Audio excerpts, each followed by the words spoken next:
Assalamualaikum warahmatullahi wabarakatuh. Om Swastiastu, Namo Buddhaya, salam kebajikan, Rahayu, Rahayu. Selamat pagi rekan-rekan semuanya. Pada kesempatan kali ini, pada hari kedua, tanggal 17 November, hari Minggu tepatnya, telah dilakukan proses ekskavasi penyelamatan dari situs prasasti di Bongso Kulon. Pada hari kedua ini, proses ekskavasi dilakukan untuk melakukan penyelamatan kepada batu prasasti ini ya, yang dalam kotak gali 1 ini letak dari batu prasasti sudah dibuka untuk tanah yang menimbunnya, dan bisa kita lihat seperti ini penampakan dari batu prasasti yang sudah dibuka tanahnya. Proses penyelamatan dan ekskavasi situs prasasti Bongso Kulon ini dilakukan oleh pihak dari Dinas PPKW 11 ya, dimulai pada hari Sabtu tanggal 16 November kemarin. Di kotak gali 1 dan kotak gali 2 ini ditemukan ada dua objek ya. Yang di kotak gali pertama adalah batu prasasti yang berinskripsi. Kemudian di kotak gali kedua ini ditemukan juga ada objek berupa batu yang cukup besar juga, di mana di batu ini juga diduga ada guratan atau ada guritan sebagai inskripsi juga ya. Dan tetapi juga ada di beberapa bagian ini yang memang terbentuk secara alami dari mungkin kena aliran air ya, mungkin waktu itu.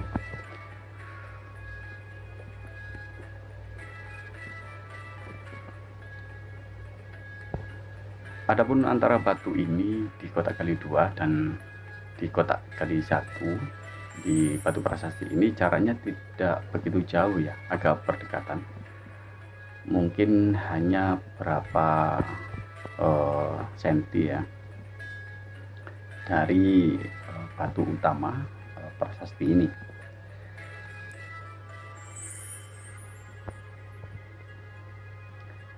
Tampak dari depan tadi adalah inskripsi yang terdapat pada batu.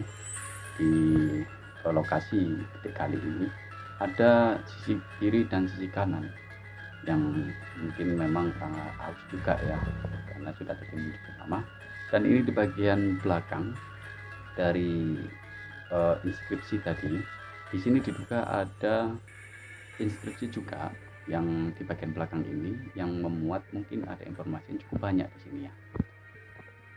Dan antara kotak gali 1 dan kotak gali 2 objeknya berdekatan. Kemudian di sebelah barat dari kotak gali 1 dan 2 ini ditemukan juga di kotak gali yang ketiga ya, terdapat objek juga dari batu yang mempunyai struktur yang sama batunya, bahan batunya ya. Dan ini penampakan di kotak gali yang ketiga. Di sini juga diduga mungkin ya, karena tidak begitu jelas, mungkin diduga di sini juga ada inskripsi yang terpahat di sini, tetapi untuk kondisi keausannya mungkin ini sudah begitu besar ya, jadi agak sulit untuk kasat mata sekilas ini bisa diidentifikasi terkait adanya inskripsi yang jelas. Jarak antara kotak gali 1, 2 dan ke kotak gali ketiga ini tidak begitu jauh juga, mungkin ada sekitar 1 meteran dari kotak gali sisi kotak gali yang kedua.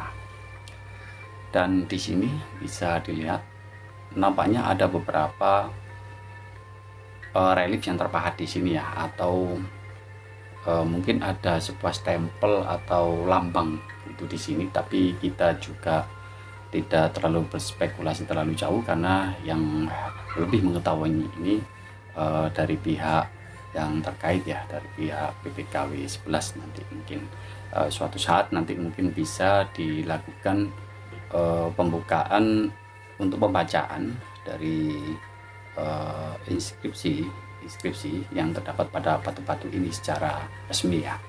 Di sini saya hanya mereview untuk hasil dari proses ekskavasi penyelamatan di situs prasasti Poso Kulon ini ya. Di hari 1 dan di hari kedua ditampakkan ada beberapa objek yang sudah terbuka seperti yang sudah saya perlihatkan tadi. Kemudian ada juga di sisi barat daya yang letaknya juga cukup jauh dari lokasi yang titik gali 1, 2, dan 3 ini ya. Tapi ini juga masih berada pada satu lokasi di area wilayah prasasti tersebut ya. Di sini terdapat ada batu yang cukup besar di sini. Warga menyebutnya di sini batu gajah ya. Ada yang juga menyebutnya batu hidup gitu ya. Kemudian di sisi timur dari batu itu, nah di sini ada dilakukan test pit ya. Hanya test pit di kotak gali ini. Ini tepatnya berada di barat daya dan berada di samping dari sebuah pohon. Ketika digali pada kedalaman mungkin ada 1 meter ya. Di sini ditemukan ada sebuah struktur yang terbentuk menyerupai sebuah pagar atau apa ya, mungkin pagar atau dinding juga lah, mungkin begitu, yang tersusun atau terbangun dari bebatuan karang. Dan untuk bahannya ini seperti batu karang putih ya, seperti batu karang putih. Jadi ketika dilakukan di kota penggalian ini, pada test pit ini, ternyata di kedalaman ini bisa menemukan adanya sebuah bekas dari struktur atau mungkin dulu sebuah bangunan ya. Kita nggak tahu pasti karena ini masih baru dibuka. Jadi nanti kelanjutannya ada mungkin di hari ke-3 ya, nanti bisa lebih jelas lagi. Tapi paling tidak di sini bisa kita lihat rekan-rekan bahwasanya ada struktur yang terpendam di dalam tanah ini sekitaran mungkin 1 meter ya dari permukaan, yang memang sudah tersusun. Dan untuk lokasi ini, memang lokasi ini belum pernah dilakukan kegiatan di atas permukaan ya, untuk pengadukan tanah ataupun dilakukan kegiatan baik itu untuk dilakukan penanaman padi atau penanaman tanaman lainnya ya. Jadi di permukaan ini masih original ya, masih asli, belum pernah dilakukan pengadukan. Nah, ketika dilakukan test pit ini, ternyata di sini bisa ditemukan adanya struktur yang memang mengarah ke batu besar. Arahnya mungkin ke arah batu besar itu. Tapi kita tidak tahu, belum tahu bagaimana di dalam struktur yang di dalam tanah ini, apakah memang menyambung ke sana atau ke arah yang lainnya. Karena untuk luasan dari wilayah lokasi batu prasasti ini yang diduga memang ada objeknya itu cukup luas juga. Dan bisa kita lihat di sini untuk kontur posisi lokasi dari tanah ini dengan yang ada di depan sana. Lokasi ini adalah lokasi yang paling tinggi, atau bisa dikatakan lokasi Siti Hinggil ya, yang paling tinggi permukaannya dengan lokasi yang berada di sampingnya. Di depan itu ada beberapa batuan yang sudah tertata, tapi posisinya ini terpendam, tapi masih terlihat di permukaan batu-batu yang memang tertata itu. Tapi untuk sementara ini masih belum dilakukan untuk pembukaan tanahnya. Sementara itu yang bisa saya informasikan kepada rekan-rekan semuanya. Kita lanjutkan kembali di hari ekskavasi yang ketiga besok ya. Bagaimana hasilnya nanti saya akan berbagi kepada rekan-rekan semuanya. Terima kasih atas perhatiannya semuanya. Assalamualaikum warahmatullahi wabarakatuh. Om Santi Santi Santi Om.